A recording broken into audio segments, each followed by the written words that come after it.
Siemano, siemandero, witam wszystkich bardzo serdecznie w kolejnym odcinku z cyklu ciekawostki z serwisu Gitarowa Mgła, do którego oczywiście bardzo serdecznie zapraszam. Wspierajcie swoje lokalne serwisy gitarowe, a jeżeli macie ochotę skorzystać z naszych usług, będzie nam niezmiernie z tego powodu miło.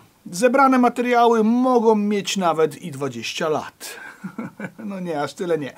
Ale niekoniecznie muszą być, wiecie, także są już teraz tutaj na bieżąco i że są z wczoraj. Przewijają się gitary, robimy te gitary i czasami wychodzą, czasami nie, z reguły raczej tak. Więc obejrzyjcie, co tam znaleźliśmy pod płytkami, pod maskownicami, pod pick-upami, pod gryfami i ogólnie, wiecie, no takie totalnie gitarowe porno, bo rozbieramy gitary na części. Filmy nie są oczywiście w żaden sposób edukacyjne, ale mamy nadzieję, że bawiąc czegoś również uczą. Pozdrawiam bardzo serdecznie, zapraszam. Lajkujcie, subskrybujcie, zostawiajcie komentarze, wspierajcie przez Patronite i wpadajcie do serwisu. Yo! Jak wszyscy wiedzą, temat Ibaneza z 1977 roku jest mi dosyć bliski, bo posiadam taki instrument. Uważam go za jedną z ciekawiej brzmiących gitar, jakie w ogóle posiadam. Mimo tego, że jest to gitara bardzo śmiesznie wykonana, bo ma na przykład taki pusty korpus. Tutaj jest wszystko takie na takiej cienkiej, brzozowej, w ogóle wygiętej, archtopowej deseczce z komorami, więc ona jest taka jakby semi-hollow body. Moja oczywiście jest biała, ale moja również jest czarna, która już nie jest moja. Bardziej przypomina nawet studio. Zresztą ta moja biała też kiedyś była czarna i była przemalowana przez kogoś i była zrobiona na Stevie'ego Jonesa. Ale jakiś czas temu, dawno temu kupiłem sobie drugą w Wielkiej Brytanii. Właśnie tą czarną, dokładnie z tego samego rocznika 77. Było przy niej troszeczkę, było trochę przy niej roboty i generalnie no, czekała ona na swoją kolej bardzo długo. Co w niej tak naprawdę zostało zrobione, bo ona się różni dość konkretnie w tym momencie od oryginału. Z oryginału został bardzo dobry mostek z bardzo dobrym strunociągiem. To są naprawdę fajne części. Z oryginału zostały te przewspaniałe klucze, które właściwie żałuję, że tutaj zostawiłem, bo mogłem też wstawić jakieś zwykłe, generyczne klucze, ale no te wspaniałe takie klucze ibanezowskie z gwiazdką, zawsze one mi się mega podobały. Oryginalne jest siodełko, no oczywiście korpus i body również. W gitarze jest wymieniona w tym momencie całkowicie elektronika na Tesle VR, które są wyjęte notabene z Harley Bentona, Tesle są rozłączane, więc można z nich zrobić single. Jest normalny układ Les Paulowski. Wymieniony jest również przełącznik, więc cała ta elektronika to jest zrobiona od zera. Co najważniejsze tak naprawdę, w gitarze również przeszlifowaliśmy całą podstrunnicę. Tą podstrunnicę no troszeczkę trzeba było w niektórych miejscach wyrównać, więc została ona przeszlifowana całkowicie również tutaj i w gitarze są założone zupełnie nowe progi firmy Blacksmith. Progi są wklejone, progi są wyrównane oczywiście później jeszcze delikatnym szlifem i w tym momencie gitarę naprawdę ładnie się dało ustawić. Oczywiście również nacięliśmy w odpowiedni sposób siodełko po to, żeby też tą akcję zrobić, no bo wiecie, ten współczynnik tego punktu z tym punktem jest bardzo ważny, czyli mostka i tutaj siodełka i czasami właśnie nie można ustawić niskiej akcji strun przez to, że tutaj struny są dosyć wysoko i ustawiając niską tracimy pewnego rodzaju geometrię, więc tutaj ta geometria została no, wyrównana w takim sensie, że jest od samego tutaj już punktu niziutko, więc robi się automatycznie po całej długości struny również niżej, przez co można to podnieść troszeczkę na mostku. Osiągnęliśmy chyba 1,4, 1,3 na takie 1,75 tutaj. Na żadnym, mimo tego, że tutaj jest skopsany radius, o czym zaraz powiem, na żadnym progu jakoś tak specjalnie to nie siada.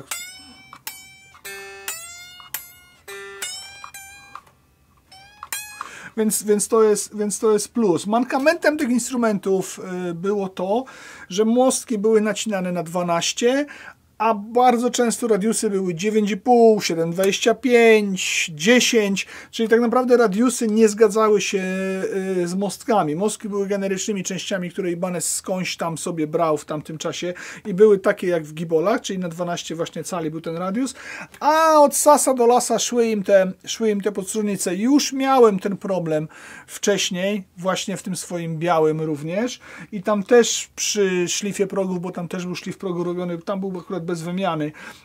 No tak było, że trzeba było iść na pewnego rodzaju kompromisy. Tutaj zostało to na swój sposób naprawione, bo przy tym szlifie troszeczkę się, no wiadomo, że nie chcieliśmy też nie wiadomo ile zebrać tej podstrójnicy, no ale tak troszeczkę ten radius chyba tutaj zmieniliśmy na bliższy temu 12 z tego co pamiętam, chociaż to nie jest takie proste przy użyciu ręcznych narzędzi i potem jak pojechałem do Mensingera, do fabryki, to stwierdziłem, kurde, tutaj powinienem ten gryf wziąć i byłoby to zrobione w trymiga i w ogóle, więc teraz tak naprawdę wszelkiego rodzaju takie właśnie prace będę raczej starał się prosić Mensingerów, żeby mi takie gryfy naprawili.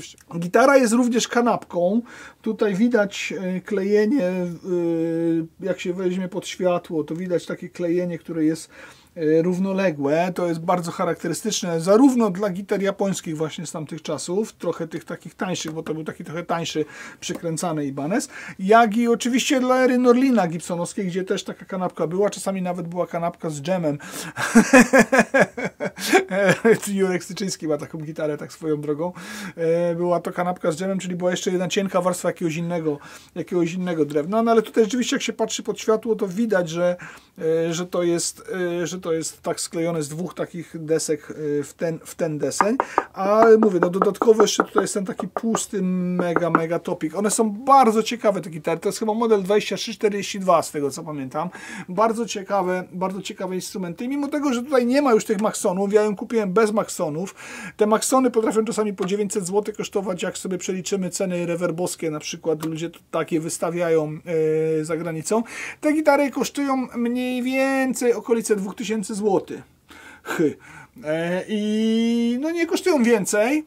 Są to bardzo fajne instrumenty za te pieniądze. Jeżeli szukamy takiego troszeczkę oldschoolowego właśnie klimatu, gitary z troszeczkę innych czasów niż te, które są nowe teraz, no bo wiadomo, że można za mniej więcej podobne pieniądze chociażby kupić Epifona. Te gitary są zupełnie inne, mają no, inaczej trochę pracują. Same z siebie są bardziej takie właśnie vintage'owe w brzmieniu i same z siebie są po prostu takie bardziej oldschoolowe.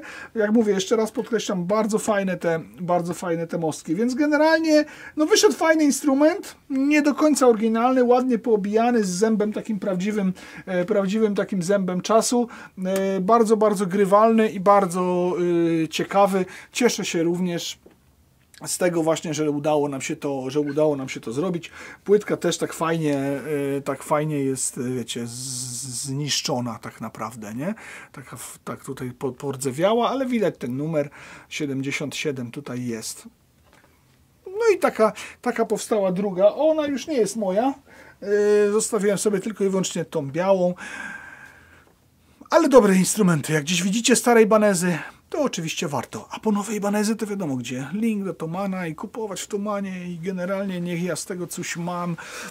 Również zapraszam oczywiście Was do zakupów w tym Thomanie, jeżeli jeszcze tam nie kupujecie, a jeżeli już kupujecie i robicie to z moim linkiem, to bardzo Wam za to dziękuję. Widzę, że robicie tam zakupy, więc rzeczywiście jest mi niezmiernie miło, że chce się Wam przy okazji pomóc kanałowi w rozwoju i pomóc w tym, żebym ja jeszcze tutaj mógł bardziej pracować i żebym wiedział, że to się opyla i żebym wiedział, że jest w tym sens i że jest w tym przyszłość, żebym się nie bał tego, że co będzie za miesiąc albo za 2 miesiące, czy będę miał na czynsz, czy nie będę miał na czynsz. No bo taka działalność gospodarcza to jest stąpanie po cienkim lodzie. Kto prowadzi działalność gospodarczą, ten wie, że po prostu żyje na swój własny rachunek i musi się martwić no, na pół roku do przodu, żeby to działało, bo może nastąpić kryzys, że coś nie będzie działało. Więc dzięki Wam działa. Dziękuję za Patronite i dziękuję za zakupy właśnie z moim reflinkiem w Thomanie. Bardzo mi to pomaga. Jesteście mega.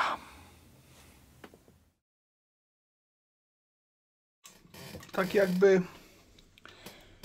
jakby troszeczkę brakowało gwintu zrobionego w siodełku tutaj, jeśli chodzi o tą Wylata. gitarę. Nie będę mówił, jakiej marki jest to gitara, domyślcie się sami. O, inaczej. Możecie w komentarzach pisać, jakiej marki jest to gitara, w której zabrakło gwintu do regulacji wysokości siodełka. Pokaż, Guciu, jak to zabrakło tego gwintu, żeby było tak, wiesz, że nie, że sobie... No nie, w ogóle nie ma gwintu, wylatuje, jak go dobrze wepchniesz, to on po prostu wylatuje sobie z drugiej strony. No to dobrze wepchnij, niech wyleci, pokaż to ludziom, niech ludzie mają tą wiedzę, wchodzą tutaj po tą wiedzę, niech ją mają, proszę bardzo.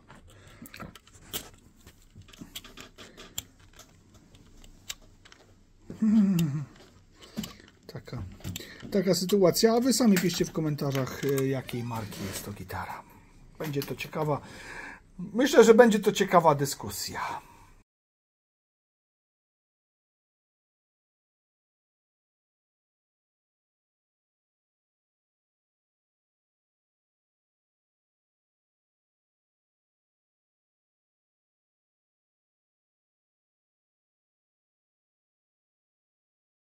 No i historia, szanowni państwo, naszego Squire'ka jest taka, że no, decyzja została podjęta i z racji na to, że gitara się bardzo podoba, to został w niej wymieniony rzeczony mostek, przez którego siodełka do tej pory przelatywały śrubki. I tutaj jest w tym momencie założony gotoch, czyli moim zdaniem, jeżeli chodzi o jakość, cenę, w tym momencie najlepsza opcja, jaką sobie można wymyśleć, inwestując w hardware. Ten gotoch już, jak widać, jest na normalnych, prawilnych, 6-punktowych regulatorach strun, czyli mamy dla każdej struny możliwość ustawienia menzury i nie ma żadnego problemu.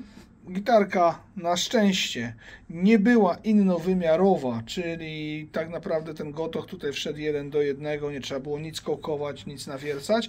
Gotoch sam w sobie jest troszeczkę dłuższy, ale wszystko oczywiście dało się ustawić, a sam zakres regulacji tego mostka jest tutaj o wiele większy niż w poprzednim przypadku.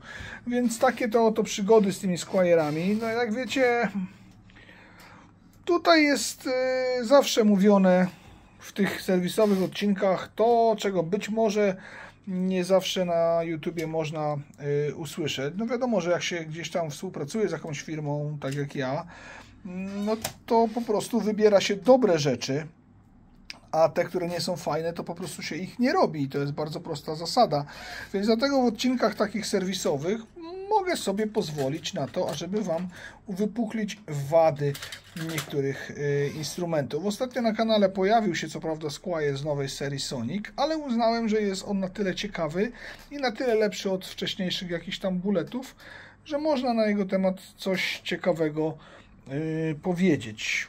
A samych właśnie bulletów i samych Affinity no jakoś tak unikałem i jakoś tak za bardzo nigdy pokazywać z jakichś powodów nie chciałem, a te powody zawsze tutaj są w odcinkach serwisowych powiedziane. I tak, szanowni państwo, jesteśmy w trakcie robienia tutaj porządku, bo ostatnio ktoś bardzo grzeczny i elegancki komentarz napisał, że jest bałagan.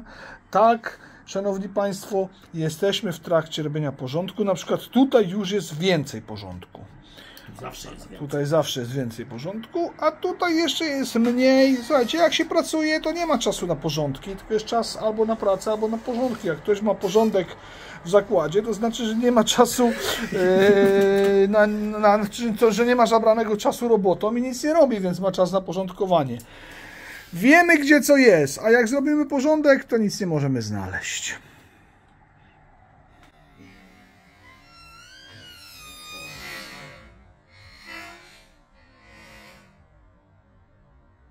No i teraz patrzcie na to. 78 rocznik, tak się w Japonii robiło gitary. Dlatego wszystko, co mówiono o japońskich gitarach z tamtego okresu, no do tej pory żyje ta legenda. Bloczek pod mostem. Wyjmij go jeszcze na chwilę, zobaczymy go, jak on wygląda.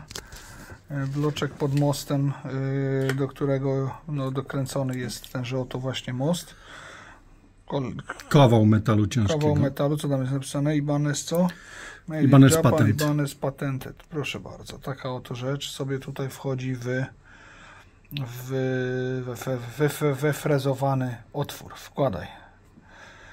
Właśnie. Jest a nie, bo czekaj, bo będziesz przekręcał, więc nie wkładaj. Będziemy go przekręcać. Dalej jeszcze. tak. Tutaj są wszystkie części. No ten taki bardzo znany i bardzo lubiany most ibanezowski z bardzo szerokim zakresem menzury. Co jest ciekawe, do tej pory te mosty są wykorzystywane w podobnej formie. Nazywają się przecież, jak wiemy wszyscy, chyba Gibraltar. Metalowe płytki maskujące. Proszę bardzo, Craftsmanship of Ibanez, metalowe płytki maskujące.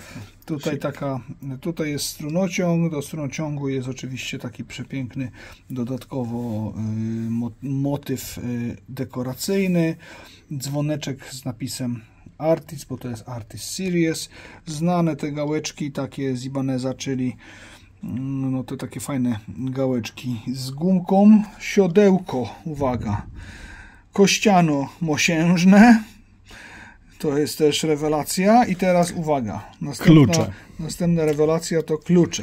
Tu jest regulacja twardości pracy, ale mało tego, można klucz wykręcić całkowicie i go sobie nasmarować. Mechanizm się wykręca, tam można wlać jakąś wazelinę techniczną, coś, żeby po prostu ten, olej tak zwany, żeby ten Ibanez lepiej działał. Inkrustacje na przetwornikach, jak się okazuje, nie wymyślił ich Irek z Vermiliona, tylko już w 78 inkrustacje robili, więc taka akcja. I teraz uwaga, odkręcając gitarę na drugą stronę, zaglądamy sobie do komory elektroniki.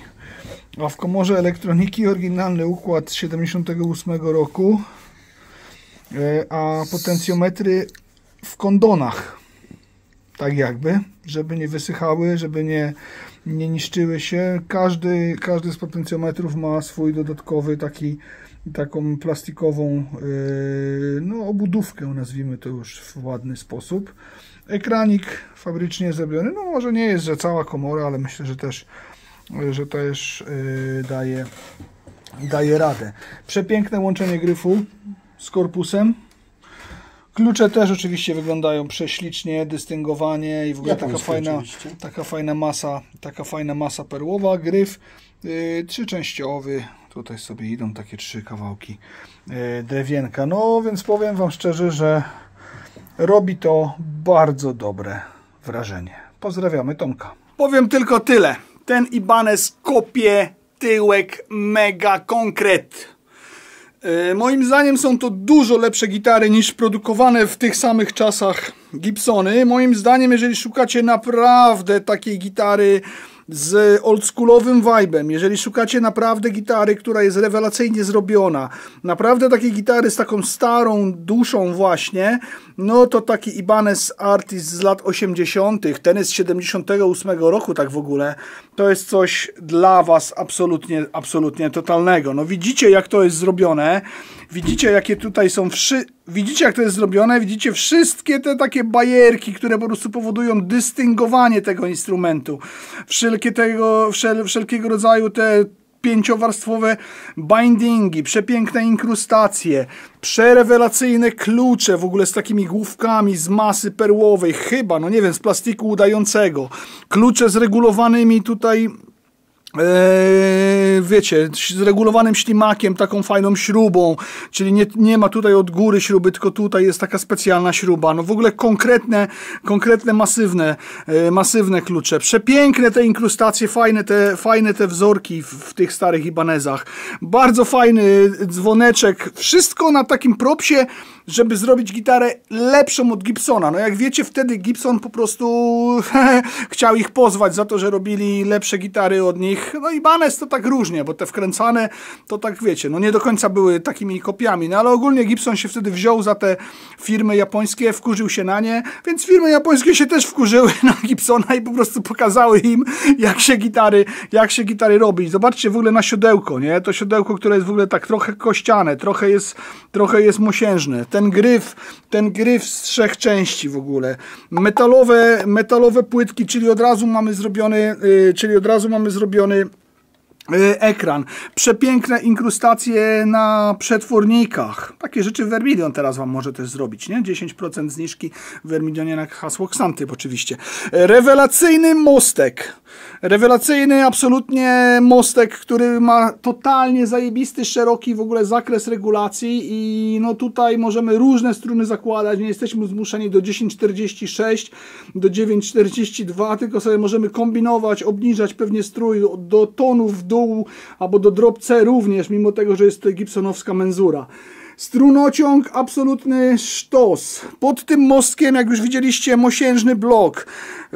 Strunociąg przylegający konkretnie do dechy. No tutaj to jest akurat taki element artystycznie, wiecie, wspomagający wygląd bardziej, no ale też robi to wszystko razem po prostu przepiękną, dystyngowaną robotę.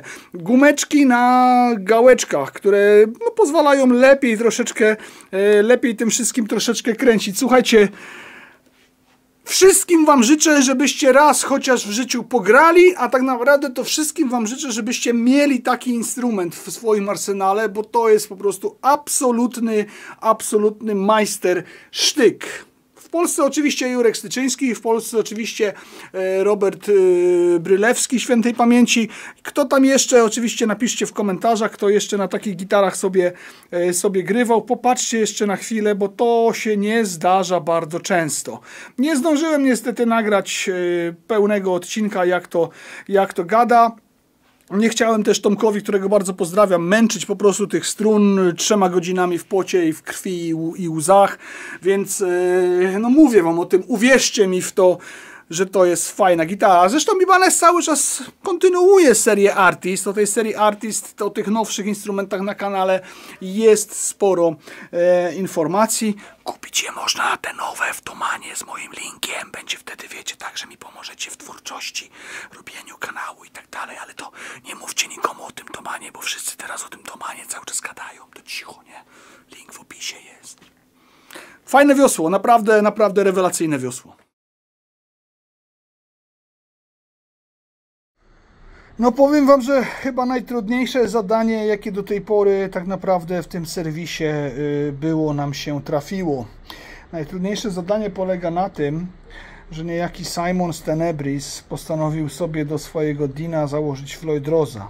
I nie jest to Floyd Rose, w którym będziemy wycinać otwory, bo to też by było trudne zadanie, tylko jest to tak zwany FRX, czyli Floyd Rose, którego zakłada się zamiast mostka Tuneomatic, czyli zamiast po prostu zwykłego systemu gibsonowskiego. No i niby wszystko jest fajnie, ale to jest zrobione pod Gibola. I drugi taki łódzki gitarzysta Krzysiek Świątkiewicz-Chris z zespołu Abator i kiedyś Imperator również, Citizen Dick też, no ma w swoim Gibsonie to założone i namówił Simona na to, żeby sobie to właśnie Simon też tutaj założył. Ale no już w takim Dinie nie jest to aż takie proste, bo w takim Dinie jest strunociąg na ten taki dinowski trójkącik i ten strunociąg na ten dinowski trójkącik powoduje, że no nie ma tutaj tych trzpieni od strunociągu stop bara, bo na stop barze gibsonowskim rozmiarze to się opiera, czyli tak naprawdę te dwa tutaj otwory wchodzą tam, gdzie był stop bar i wtedy rzeczywiście montuje się to w większości przypadków 1:1 w Les Paulu bez żadnego problemu. No i generalnie wtedy to rzeczywiście działa i jest to takie, wiecie, szybka wymiana, tak? No ale tutaj musimy znaleźć miejsce, gdzie to zamontować jak to zrobić, żeby nawiercić te otwory pod te trzpienie, pod te bulce. Jak już nawiercimy te otwory, to żeby to się zgadzało. No i tutaj siedzimy, liczymy i wyliczamy. Gucio tutaj poszedł na dodatkowe korepetycje z matematyki, z fizyki i z chemii stosowanej. Ale myślę, że podołamy. Myślę, że podołamy i myślę, że to będzie fajnie zrobione. Dean już kiedyś u nas był. Dina bardzo Simon lubi. Tenebris oczywiście sprawdźcie, bo to jest bardzo konkretna kapela. Uda nam się. No więc tak, słuchajcie, wrażenia są generalnie, jeśli chodzi o tego Dina, następujące. To nie jest do końca mostek taki jak Floyd Rose, tak? Tu jest śrubka, której oczywiście nie mam w tym momencie kluczyka. Mostek absolutnie nie rozstraja. Działa rzeczywiście w obie strony. W przypadku gibsonowatych założenie to jest rzeczywiście bździna z masłem. No my mieliśmy trochę więcej tych problemów, ale podołaliśmy i udało się to zrobić. Tutaj to wszystko trzyma się na takiej jednej sprężynie. Zaletą tego jest to, że rzeczywiście nie trzeba nic wiercić, nic nakładać, nic robić takiego, żeby ingerować specjalnie w instrument. Jeżeli mamy ten system, gdzie jest po prostu stop bar za pneumatikiem, no tutaj jak mówię, no tu akurat musieliśmy nawiercić, bo tego systemu nie było. Ale rzeczywiście mostek działa w dwie strony. Co prawda tutaj w momencie, kiedy jesteśmy w pozycji zerowej, to on ma taki...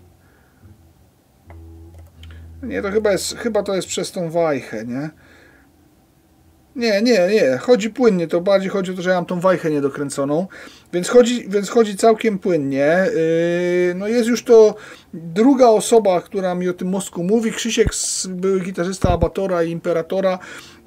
Akurat ma go założonego w gibolu, jest bardzo zadowolony. No ale tutaj go przetestowaliśmy i wszystko też działa. Więc tak naprawdę, jeżeli szukacie czegoś takiego właśnie, żeby sobie założyć coś a la Floyd Rose do waszego instrumentu, no to jest to rzeczywiście opcja. I mówię, w przypadku, kiedy macie normalny układ pneumatykowaty, chociaż też na przykład nie wiem, czy jest dokładnie identycznie, jeżeli chodzi o azjatyckie wersje gibsonowskie, czyli jest tak, że na przykład w momencie, kiedy macie, nie wiem, Epifona, Sayera, Harley Bentona, to też to będzie działało. Myślę, że i tak ludzie raczej zakładają to do Gibsonów właśnie, czyli mają już po prostu gibola, w którym chcą mieć taki mostek, a jeżeli, no tak mi się wydaje, że to raczej jednak gibsioniarze to będą zakładać. Jeżeli ktoś z Was ma takiego FRX-a, oczywiście piszcie. W każdym razie operacja się udała, pacjent żyje i wszystko to jest w jak najbardziej należytym porządku. Oczywiście nic tutaj nie widać, bo wszystko jest czarne. O, teraz ładnie widać, jak się to odbiło, jak się tu odbiło to światło, to tak nawet spoko widać. Zostawiliśmy tutaj te śrubki, tej blaszki pod spodem nie zostawialiśmy. Co jest też ciekawe, pierwszy przyszedł z tą pękniętą sprężynką, więc być może jest to też jakiś problem. Jest to pewnego rodzaju kompromis, na który można iść, jeżeli się szuka tego typu rozwiązania jak Floyd Rose do Tuneumatica. Zapraszam oczywiście do sprawdzenia, jak gra zespół Tenebris. Warto. Abator, Imperator też. Jak lubicie metale, to są takie klasyczne łódzkie metale, a Abator to w ogóle ostatnio wydał swoją pierwszą płytę jeszcze raz zremasterowaną, czy jakoś tam w ogóle tak super ultra no, od nowa. No, jest jeszcze lepiej, a brzmieli nieźle już w latach 90.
Wielokrotnie w odcinkach miszmaszowych przestrzegałem Was przed tanimi JS11 i takimi różnymi najtańszymi wersjami Jacksonów. Nie bez powodu. To po prostu są gitary, które w stosunku jakości do ceny nie odzwierciedlają fajnej zależności i po prostu można za te pieniądze kupić dużo ciekawszych instrumentów. Takie gitary, jeżeli na rynku używanym oczywiście są za jakieś 600-700 zł i bierzecie pod uwagę to, że troszeczkę może nie będą jakoś super ultra wypasione, jeżeli chodzi o ich wykonanie, no to wtedy rzeczywiście można się pokusić o zakup takiego instrumentu. Natomiast więcej niż te 700 stówek, za taki instrument, to ja bym tam specjalnie jakoś nie dawał.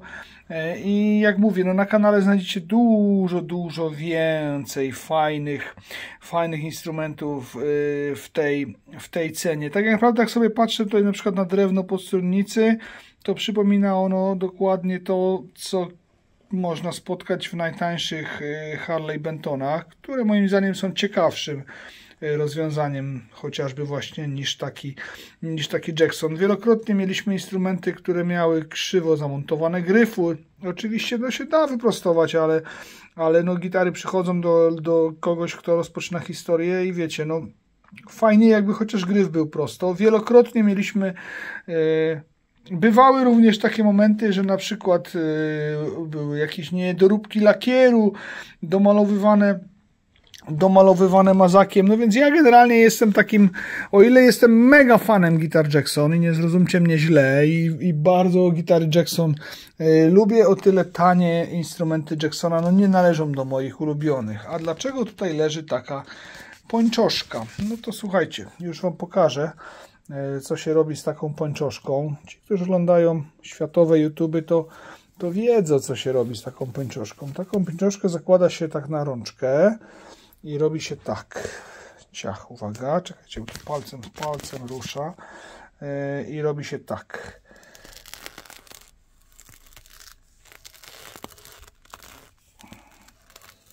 I oczywiście potem wychodzi coś takiego.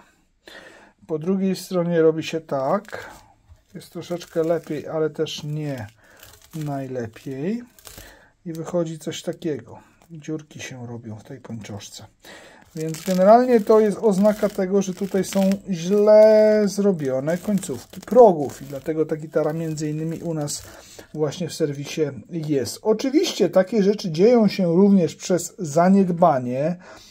I takie rzeczy oczywiście dzieją się również przez to, że ludzie nie mają odpowiedniej wilgotności, o czym powtarzam zawsze, że utrzymujcie tą wilgotność, kupcie sobie nawilżać, więc oczywiście, że jest tak, że możecie doprowadzić każdą gitarę do tego, ale tutaj moim zdaniem też mogło to być lepiej przygotowane, jeżeli chodzi o fabrykę. Na szczęście oczywiście mamy do tego odpowiednie narzędzia, chociaż nie leżą one akurat nigdzie tutaj. Gdzie jest to narzędzie, to nie wiem, ale mamy do tego odpowiednie narzędzia i dzięki temu będziecie sobie mogli doświadczyć, jak to się pięknie naprawi. Kurczę, nawet coś tam znika tego olejku, więc być może jest to jakaś forma drewna, ale czasami właśnie gitarę taką bardzo przesuszoną, a ta bardzo przesuszona była, warto zostawić na przykład na noc i zobaczyć, co się wydarzy. Tą właśnie na noc postanowiłem zobaczyć. Co leży tutaj teraz pod lekkim kątem, więc może by ten kąt trochę by może ten kąt zmienić. Niech ona sobie bardziej tak leży na płasko. Natomiast wsiąknie i zobaczymy po jednym dniu, po jednej nocy właściwie, co tutaj wsiąknie, ale znika, wsiąka, więc mówię, no jest to jakaś forma drewna, aczkolwiek powiem wam, że bardzo, bardzo miękka, bardzo, bardzo plastelinowata. No i generalnie trzeba było bardzo uważać, a potem poprawiać to, co się człowiek nie spodziewał, że wyjdzie, no bo mięciutkie to drewno. No i przez noc całkiem ładnie wypiło, kurczę. Czyli suchość tu była dość poważna, a teraz lekkie przesmarowanie i wełenką będzie można zrobić polereczkę i będzie śmigać, panie kochany.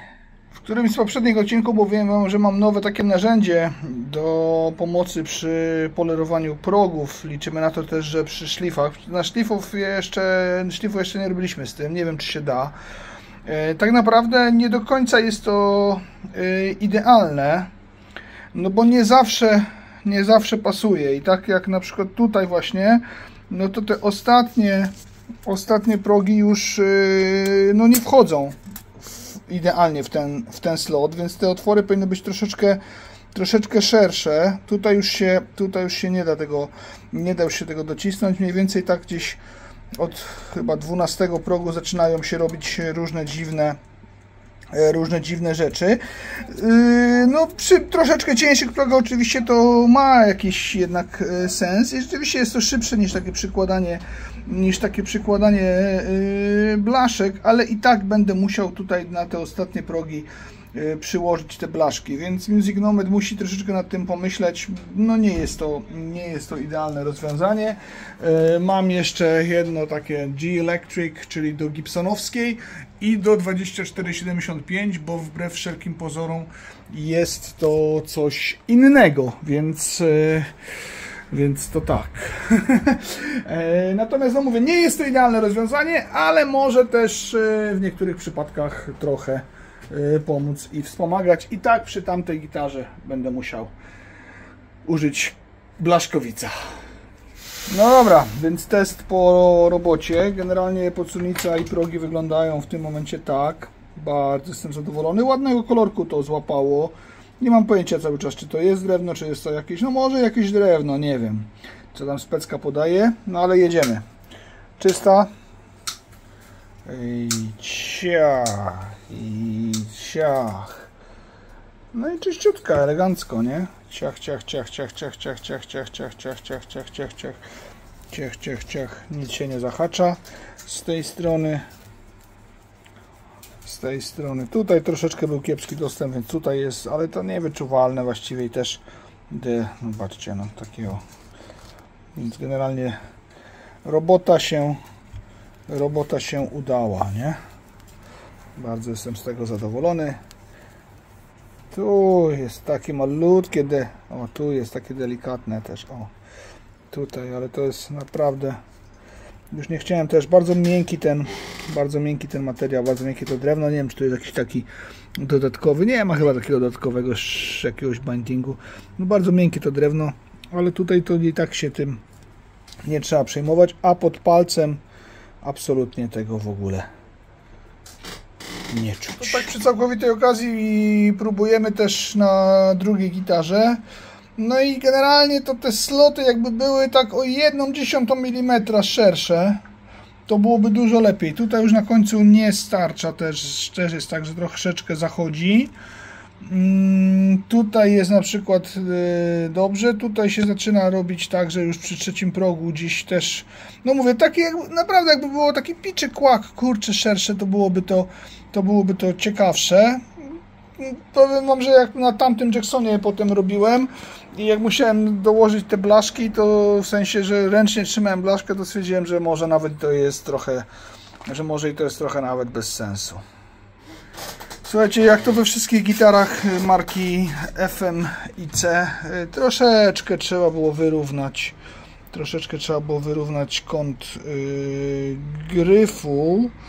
No i generalnie jest lepiej niż było. Tak się też zastanawiam, czy na przykład te markery w tej gitarze, to też, patrzcie, no też oczywiście chodzi o kąt kamery, nie? Bo to też ale też tak, no, czy te markery są na przykład w osi, no generalnie tak ta oś to w takich instrumentach, ale to słuchajcie, generalnie powiem szczerze tak, że 3/4 gitar nowych, które przychodzą w tym momencie do serwisu z przykręcanym gryfem, to, że tak powiem, kąt natarcia jest absolutnie podstawą do tego, żeby go robić. No, na szczęście nie jest to tak, że trzeba tam kołkować czy coś, no tak da się to zrobić za pierwszym razem bez kołkowania i daje radę. No moim zdaniem tutaj dało radę, tak? No nie wiem, zobaczcie teraz. Jest duży zapas z jednej strony, jest duży zapas z drugiej strony, powinno być ok. No i tutaj dość konkretna zagwozdka. Po pierwsze, na tym jest ekran w ogóle, na płytce. Nie podłączony do niczego, ale jest ekran na płytce maskującej sprężyny. Bardzo lubię te grzebyczki miedziane, ale jak oni to malują, że tu jest w tej komorze, co oni to frezują po malowaniu? No, przy tym jak pęka lakier od kręcenia śrubki pod ramką, to kurczę, no rzeczywiście, ale tam jest w środku pomalowane na czerwono, czyli wygląda trochę tak, jakby to było wyfrezowane już po lakierowaniu na to, ale jaja w ogóle. To jest wam powiem dobra zagwozdka. Tu jest gołe i wesołe drewno. Pamiętajcie oczywiście o wszystkich zniżkach i programach partnerskich. Warto skorzystać ze zniżek, a czasami być może pomóc w ten sposób, robiąc zakupy w rozwoju tego wszystkiego, co tutaj się dzieje. Mega dziękuję. Bardzo zapraszam również do serwisu Gitarowa Mgła w Łodzi, który prowadzę. Dopieszczamy instrumenty na najwyższym możliwym poziomie i nie mieliśmy jeszcze niezadowolonego klienta. W związku z 10-leciem filmików o gitarach wymyśliłem całkiem ciekawą akcję związaną z akcją ZUS. Jak wiecie, w opisie odcinka znajdziecie taki specjalny link do zniżek i programów partnerskich. Współpracuję z kilkoma podmiotami gospodarczymi o wielkiej sile, no i pozałatwiałem wam na przykład właśnie zniżki, albo kupując w niektórych z tych sklepów pomagacie w rozwoju kanału. Do końca roku w serwisie gitarowym trwa następująca promocja. Jeżeli zakupicie gitarę ze sklepem, z którym współpracuję, jeżeli wyślecie ją do mnie bezpośrednio bądź pośrednio, bądź przyjedziecie z nią, bądź przyjdziecie, jeśli jesteście z Łodzi, to struny do tej gitary będą za free. Dostaniecie je po prostu tutaj od nas, dostaniecie je od nas w prezencie, wybierzecie sobie grubość. No może nie zawsze będą wszystkie te, które wam teraz pokazuję w ramach akcji ZUS dostępne, bo to różnie się zmienia, natomiast na pewno jakieś fajne struny będzie można sobie wybrać i na pewno jakieś fajne struny będzie można przetestować, jak mówię, w ramach akcji ZUS właśnie. Więc taka promocja, wbijajcie ze swoimi gitarami do serwisu Gitarowa Mgła, a już zajmiemy się waszą gitarą tak, jak się zająć powinniśmy. Dużo tych strun jest, jeszcze dużo jest tych strun, bardzo dużo strun.